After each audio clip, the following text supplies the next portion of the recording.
தமிழ்நாட்டுல சட்ட ஒழுங்கு அப்படின்றது வந்து உண்மையிலேயே சந்தி சிரிச்சு நிக்குது அப்படின்னு தான் பார்க்க வேண்டியதா இருக்கு. கடந்த 5 ஆண்டுகால ஆட்சியில மொத்தமா நம்ம சேர்த்து வச்சு பார்த்தாலும், எந்த அளவுக்கு மோசமான ஒரு கொலைகள், கொள்ளைகள் இது மாதிரி நடந்திருக்குமோ, அதுக்கு சமமா இன்னும் 1 மாதம் கூட ஆகல இவர்கள் ஆட்சி பொறுப்புக்கு வந்து. இவங்க ஜெயிச்சுட்டாங்க அப்படின்னு தெரிஞ்ச நாட்கள்லேருந்து இப்ப வரைக்கும் நம்ம பார்த்தோம்னா, அவ்வளவு அதிகமான கொலைகள், கற்பழிப்புகள், அதாவது சமூகத்துல வந்து இப்படி தமிழ்நாடுன்றது இந்த மாரி இருக்கா? அப்படின்னு கேள்வி கேட்கிற அளவுக்கு, வியந்து பார்க்குற அளவுக்கு ஒரு மோசமான சூழல்ல தமிழ்நாடு இன்னைக்கு இருக்கு. ஏன்னா நம்ம வந்து நார்த் இந்தியாவ பார்த்துட்டு, பீகார பாருங்க, உத்தரப்பிரதேசத்த பாருங்க, எவ்வளவு மோசமா இருக்கு பாருங்க அப்படின்றதெல்லாம் நம்ம சொல்லிட்டு இருப்போம். ஆனா அத விட கேடுகெட்ட விதமா தமிழ்நாடு மாறி இருக்கு அப்படின்றத வந்து இப்பதான் கண்கூட பார்க்க முடியுது. அதாவது பட்டாக்கத்தி அப்படின்றத வச்சுக்கிட்டு நட் ரோட்ல சுத்துறாங்க. ஆட்டோவ சுத்தி சுத்தி ஓடுறாங்க. "உன்ன வெட்டியே தீருவேன்டா" அப்படின்னு சொல்லிட்டு ஓடுறாங்க. இதெல்லாம் பார்க்கும்போது, இது இது என்ன? ஏன்னா போன முறை போன ஆட்சியிலயாவது குறைஞ்சபட்சம் ஒரு கொலை பண்ணணும் அப்படின்னா கொஞ்சம் யோசிப்பாங்க. ஆனா இப்ப அந்த மாரி யோசிக்கிற மாதிரியே தெரியல. ரொம்ப அசால்ட்டா ஒவ்வொருத்தரும் எடுத்துட்டு போறாங்க. இன்னொரு செய்தி நான் பார்த்தது, ஒரு சிறுவன் வந்து ஒரு பெண்ண வந்து கத்தியால குத்தியிருக்கான். ஏன்டா குத்தியிருக்கான் அப்படின்றத நம்ம பார்த்தா, அந்த சிறுவன் ஒரு சிறுமிய காதலிச்சிருக்கான். அந்த சிறுமிக்கு புடிக்கல. அந்த சிறுமிக்கு உடைய தாய் வந்து இந்த சிறுவன கண்டிக்கிறாங்க. இந்த மாரிலாம் இருக்கக்கூடாதுப்பா அப்படின்னு. அதுக்கு இந்த சிறுவன் கத்தியால தாக்கியிருக்கான். அப்போ இது மாதிரியான சம்பவங்கள்லாம் வந்து தமிழ்நாட்டுல நடக்குது. இதுக்கு முன்னாடி இருந்த ஆட்சிலயும் நம்ம வந்து பார்த்தது தான். பள்ளி மாணவர்கள் வந்து கத்தி எடுத்துட்டு போயிட்டு வெட்டுனாங்க. அவங்களுக்காவது ஜாதிய பின்புலம். இங்க ஊத்தி குடுக்குறதுக்கும், இவர்கள தூண்டி விடுறதுக்கும் ஒரு கூட்டம் இருக்கு அப்படின்ற மாரி நம்ம பார்க்க முடியுது.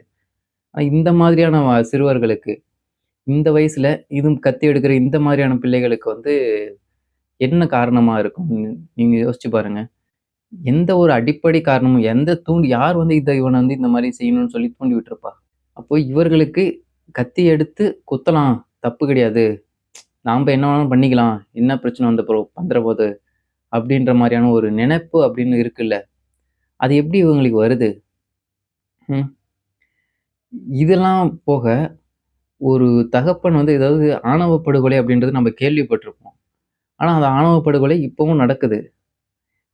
அந்த காதலிச்ச பையன் அந்த பொண்ணுக்கு முன்னாடியே வெட்டி கொல்லப்படுறான். அந்த பொண்ணோட அப்பாவால. எல்லாமே ரொம்ப பட்ட பகல்ல நடக்குது. பல கொலைகள் நடக்குது. அ இது எந்த மாதிரியான ச ச சமூகம் வந்து எந்த மாதிரியான ஒரு சூழல்ல வந்து இயங்கிக்கிட்டு இருக்கு அப்படின்றதே நம்ம புரிஞ்சுக்க முடியாத ஒரு காலகட்டத்துல நம்ம இருக்கோம்.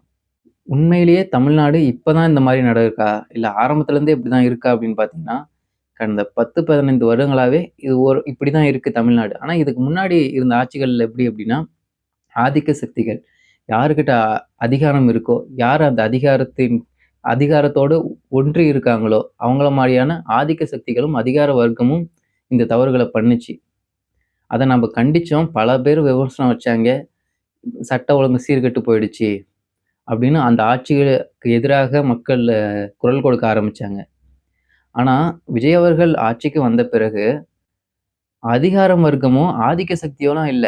அடிப்படை அடிப்படை மக்கள், அதாவது இந்த ஆதிக்கம் இல்லாத, ஆதிக்கத்துக்கு உட்படாத இந்த மக்கள், தங்ககிட்ட எந்த ஒரு அதிகாரமும் இல்லாத மக்கள், ரொம்ப சுலபமா தங்களுடைய மிருகத்தனத்த வெளிப்படுத்துறாங்க.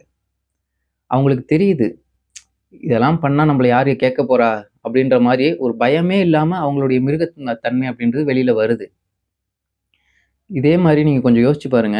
2021ல இவர்கள் அதாவது டிஎம்கே ஆட்சிக்கு வந்த உடனே, கேரளா அரசு என்ன பண்ணாங்க?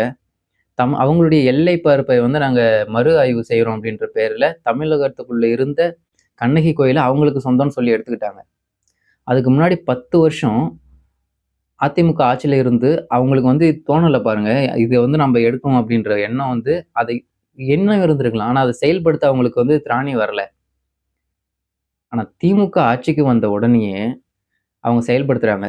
உடனுக்குடனேயே அங்க எல்லை மறுவரைவு செய்து, அவங்க அந்த கண்ணகி கோயில அவங்களுக்கு சொந்தமா எடுத்துக்கிறாங்க. இப்போ நம்ம அந்த கண்ணகி கோயிலுக்கு போணும்னா கூட, அவர்கள்கிட்ட அனுமதி வாங்கணும் அப்படின்ற ஒரு சூழல் தான் இருக்கு. அப்ப அந்த அவங்களுக்கு தெரியுதுல்ல. கேரளா அரசுக்கு தெரியுது. கேரளா மக்களுக்கு தெரியுதுல்ல. திமுக வந்துச்சு அப்டின்னா, தமிழர்களுடைய வரலாறு அவங்க அவங்க அத பத்தி அவங்க கவலைப்பட மாட்டாங்க. கனிம வளங்கள பத்தி கவலைப்பட மாட்டாங்க. அதனால நம்ப அத எவ்வளோ வேணாலும் எடுத்துக்கலாம். அவங்க வரலாற எப்படி வேணாலும் நமக்கு ஏத்த மாரி திரிச்சுக்கலாம். அப்படின்ற ஒரு உணர்வு அவங்களுக்கு வருதுல்ல. எனக்கு தெரிஞ்சு அதே தான் நான் இங்கேயும் பொருத்தி பார்க்குறேன். இந்த மிருகத்தன்மையோட இருந்த இந்த மக்களுக்கு, விஜய் அவர்கள் ஆட்சிக்கு வந்த உடனே அந்த ஒரு பிடிப்பு வந்துருது. ஒரு ஈர்ப்பு வந்துருது. ஆமா, நாம செய்யலாம். நம்மளுடைய மிருகத்தன்மைய இப்ப நாம வெளிப்படுத்தலாம். இனிமேல் நம்மள கேட்க ஆள் இல்ல. அப்படின்ற ஒரு அந்த ஒரு பயமற்று போன அந்த அச்சம் உணர்வே இல்லாத ஒரு தன்மை அப்படின்றது வந்து இவர்களுக்கு வந்துருது. அப்ப இதோடைய காரணமா தான் தொடர்ந்து பார்த்தீங்கன்னா, இந்த மக்கள் வந்து பல சமூக விரோத செயல்கள்ல ஈடுபட்டுக்கிட்டே இருக்காங்க. இன்னொரு பக்கம் பார்த்தீங்கன்னா, ரீல்ஸ் ஆட்சியா போயிட்டு இருக்கு. அதாவது 3 நாட்கள்ல இத்தன பேர் கைது, அத்தன பேர் கைது. அந்த மாரி ஒரு போஸ்ட் மட்டும் போடுறாங்க. YouTube ஷார்ட்ஸ் எல்லாம் அதெல்லாம் வருது. ஆனா அதே இந்த பக்கம் திரும்பி பார்த்தா, மோசமான ஒரு சூழல்கள்ல நம்ம இருக்கிறத பார்க்க முடியுது. கொஞ்சம் யோசிச்சு பாருங்க. அதாவது ஒரு சிறுவன் சிறுமிய காதலிக்கிறது அப்படின்றதே வந்து போக்சோ சட்டத்திற்கு கீழ கைது பண்ணலாம். ஆனா கண்டிக்கிறதுக்கும், உடனே இந்த சிறுவர்கள் வந்து அதுக்கு எதிர்வினை ஆற்றுறதுக்காக அவங்க கத்தி எடுக்குறாங்க அப்படின்றப்போ, இந்த இடத்துல நம்ப யோசிச்சு பார்க்கணும். அந்த மக்களுடைய சைக்காலஜி எந்த அளவுக்கு இருக்கு அப்படின்னு. இந்த பையன் ஒரு சமூகத்துல வளர்ந்திருப்பான். அந்த சமூகத்துல பெரியவர்கள் இருந்திருப்பாங்க. வயது முதிர்ந்தவர்கள் இருந்திருப்பாங்க. அவங்களுக்குன்னு ஒரு அறிவு இருந்திருக்கும். சிந்தனைகள் இருந்திருக்கும். அப்ப அதெல்லாம் தானே இந்த பையனுக்கு வந்திருக்கும். இப்ப இந்த பையன் கத்தி எடுக்கிற நிலைமைக்கு போறான் அப்படின்னா, அப்ப எந்த மாதிரியான இந்த உணர்வு அப்படின்றது அவனுக்கு இந்த சமூகத்தின் வாயிலாக அவனுக்கு கிடைச்சிருக்கும் அப்படின்னு நம்ம பார்க்கணும். அப்ப இது வெறுமனே ஒரு சிறுவன் செய்யற தவறு அப்படின்னு நம்ம எடுத்துக்க முடியாது. இது ஒட்டுமொத்தமா அந்த சமுதாயம் எந்த அளவுக்கு இருக்கு அப்படின்றத நம்ம பார்க்கணும். ஒரு வயதானவர்கள், வயதுல முதிர்ந்தவர்கள் ஒரு தவறு செய்றாங்க அப்படின்னா, அது அவர்களுடைய தனிப்பட்ட விருப்பம்னு நம்ம எடுத்துக்கலாம். ஆனா சிறுவர்கள் அப்படி அந்த ஒரு தவற செய்யும் பொழுது, வெறுமனே அந்த சிறுவர்கள் செய்யற தவறு அப்படின்னு சொல்லி நம்ம எடுத்துக்க முடியாது. அது ஒரு சமூகத்துடைய பிரதிபலிப்பு தான். ஏன்னா, இன்னைக்கு இருக்கக்கூடிய சிறுவர்கள் அப்படின்றவங்க வந்து நம்ப அவங்கள சுத்தி இருக்கிற அந்த சமூகத்த தான் அவங்க பிரதிபலிக்கிறாங்க. அவர்கள் அந்த சமூகத்திலிருந்து அவங்க என்ன கத்துக்கிறாங்களோ, அத தான் அவர்கள் வெளிப்படுத்துறாங்க. அப்ப சரி பண்ண வேண்டியது எது?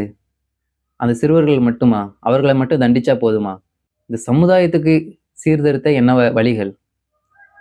இதுக்கு முன்னாடி இருந்த அரசு அத செய்யல. செஞ்சிருந்தா இந்த நிலைமை இருந்திருக்காது. ஆனா அவங்க செய்யலன்றது தான் கண்கூடா பார்க்க முடியுது. அரசியல் அப்படின்றது அடித்தட்ட மக்களுக்கு போய் முழுமையாக போய் சேரல. அவங்களுக்கு இன்னைக்கு எனக்கு என்ன இலவசம் கிடைக்கும்? எனக்கு என்ன கிடைக்கும்? இதுக்கு எனக்கு கிடைச்சா அது போதும்பா! அப்படின்ற ஒரு நிலைமையில தான் இருக்காங்க. சைக்காலஜிக்கலா அந்த மக்களுடைய மனநிலை இப்படி மாறிடுச்சு. 41 பேர் செத்த இடத்துல குழந்தைகள் பாதிக்கப்பட்டு, குழந்தைகள் செத்தப்போ கூட, அந்த குழந்தைகளோட உயிருக்கு பதிலா ஒரு 20,00,000 25,00,000 காசு குடுத்த உடனே, அத மறந்துட்டு அப்படியே விஜய் அவர்கள புகழ்ந்து பேசுனத நம்ம பார்க்க முடியுது. இப்ப இங்க தாய்மை, தந்தை தன்மை அப்படின்றது கூட காசுக்காக விற்கப்படும், காசுக்காக மாற்றப்படும் அப்படின்ற நிலைமைக்கு இன்னைக்கு தமிழ்நாடு போயிருக்கு அப்படின்னா, இதுவும் சமூகத்துல இருக்கக்கூடிய பிரச்சனை தான். தமிழர்கள் அப்படின்னா ஒரு பகுத்தறிவாளிகள், அவர்கள் தலைசிறந்த சிந்தனையாளர்கள். ஒரு பிம்பம் அப்படின்றது இந்த 25 ஆண்டு கால கட்டமா இந்த திராவிட அரசுகளால கட்டமைக்கப்பட்டிருக்கு இல்லையா? அது எல்லாமே வெறும் வெற்று பிம்பம் அப்படின்றது வந்து விஜய் அவர்கள் ஆட்சிக்கு வந்ததுக்கப்புறம், அவர் அரசியலுக்கு வந்ததுக்கு அப்புறமே அது ஃபுல்லா புரிய ஆரம்பிச்சுருச்சு. ஏன்னா அவர் அரசியலுக்கு வந்ததுக்கு அப்புறம் கூட, அவர ஆதரிக்கக்கூடிய ஒரு சிலர் இப்படி இருக்காங்க. இதெல்லாம் விஜய் அவர்களே காசு குடுத்து பண்றாரு. அப்படின்ற மாரிலாம் சொல்லப்பட்டுட்டு இருந்தாலும், இவங்க ஆட்சி அமைச்சதுக்கு பிறகு நடக்கக்கூடிய இந்த சட்டவிரோத செயல்கள், இதெல்லாம் பார்க்கும்பொழுது, இது வந்து வெறுமனே விஜய் அவர்களால மட்டுமே நடத்தப்படுது. விஜய் அவர்களுடைய ஆட்சியினால தான் நடக்குது அப்படின்றத நம்ம பார்க்க முடியாது. ஆரம்பத்துல இருந்தே என்னலாம் இங்க மூடி மூடி வச்சு பாதுகாக்கப்பட்டிருக்கோ, இன்னைக்கு வந்து விஜய் அவர்கள் அந்த இடத்துக்கு வந்த உடனே அந்த மக்களுக்கு அவங்களுக்குள்ள இருந்த அந்த அச்ச உணர்வு அப்படின்றதெல்லாம் வெளியில போயி, முழுக்க முழுக்க ஒரு மிருகத்தன்மைய அவங்க வெளிப்படுத்துறாங்க. ஒரு உணர்வற்ற தன்மைய தாய்மை அப்படின்னா என்னன்னு தெரியல. இந்த சமுதாயத்துல அடுத்த தலைமுறை வரணும் அப்படின்னா, இங்க கனிம வளங்கள் பாதுகாக்கப்படணும். பள்ளிகள், கல்லூரிகள்ல நமக்கு தரமான அ க கல்வி அப்படின்னு கொடுக்கப்படணும். மருத்துவம் தரமானதா இருக்கணும். அத பத்திலாம் இந்த மக்களுக்கு ஒரு சிந்தனை அப்படின்றதே வரமாட்டேன்னுது.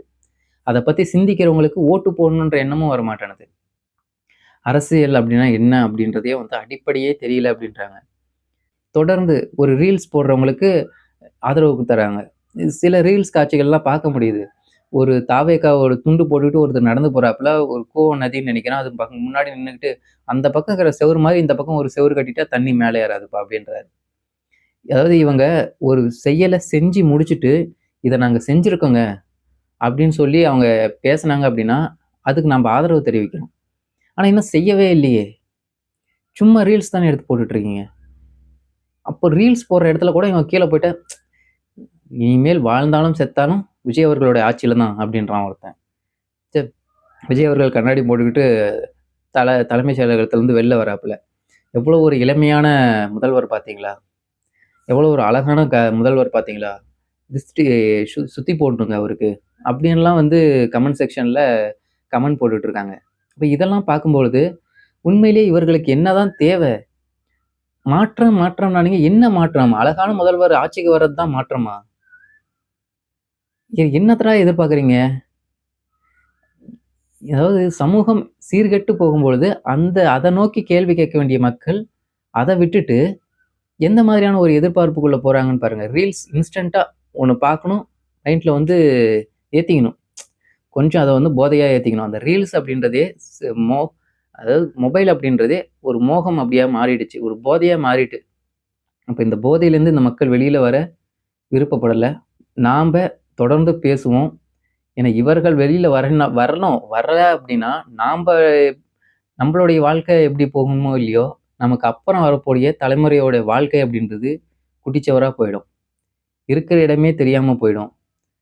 ஒரு இனம் அப்படின்றது தங்களுடைய வரலாறு, தங்களுடைய சமூக நீதி, தங்களுடைய உரிமைகள் இதை எல்லாத்தையும் வெறுமனே ஒரு இன்ஸ்டன்ட்டா ஒரு இன்ஸ்டா ரீல்ஸ்குள்ள அவங்க முடக்கிடுறாங்க அப்படின்றப்போ, உழைக்கவே வக்கு இல்லாம, உழைக்கும் வர்க்கமா மாறாம, சும்மா எனக்கு எதா இருந்தாலும் இலவசமா கிடைச்சிட்டா போதும். இன்ஸ்டன்ட்டா நான் பெரிய ஆளா ஆயிட்டா போதும். எனக்கு உடனடியே இப்போ வந்து என்னுடைய மைண்ட்ல இருக்கிற ப்ரெஷர்லாம் இறங்கிட்டா போதும். அப்படின்ற மாரி தொடர்ந்து ஈஸியா, ரொம்ப சுலபமா கிடைக்கக்கூடிய விஷயங்கள்ல மட்டுமே ஃபோக்கஸ் பண்ணிட்டு இருக்கிறப்போ, இப்படிப்பட்ட ஒரு கூட்டம், இப்படிப்பட்ட ஒரு இனம்ன்றது மிக விரைவில் ஒரு மோசமான நிலைமைக்கு போகும். அது ஒரு அழிவு நிலைக்கே போகும் அப்படின்றது தான் நம்மளுடைய பார்வை. நம்ம நேபாள்ல நடந்த சம்பவங்களா இருக்கட்டும், இல்ல உக்ரைனுக்கும் ரஷ்யாவுக்கும் இடைப்பட்ட போரா இருக்கட்டும், இது எல்லாத்துலயுமே இந்த கோமாளிகளும், இந்த இன்ஸ்டாஸு, இந்த Facebook, ரீல்ஸ் இது எல்லாத்தையுமே நம்ம கனெக்ட் பண்ணி பார்க்கும்பொழுது, தமிழ்நாடும் ஒரு அழிவு பாதையை நோக்கி ரொம்ப வேகமா போயிட்டுருக்கோ அப்படின்னு தோணுது. இதையெல்லாம் எதிர்த்து கேள்வி கேட்கணும், விமர்சிக்கணும், தொடர்ந்து பேசுவோம், விமர்சிப்போம். தமிழர் தமிழ்நாடு வளரட்டும்.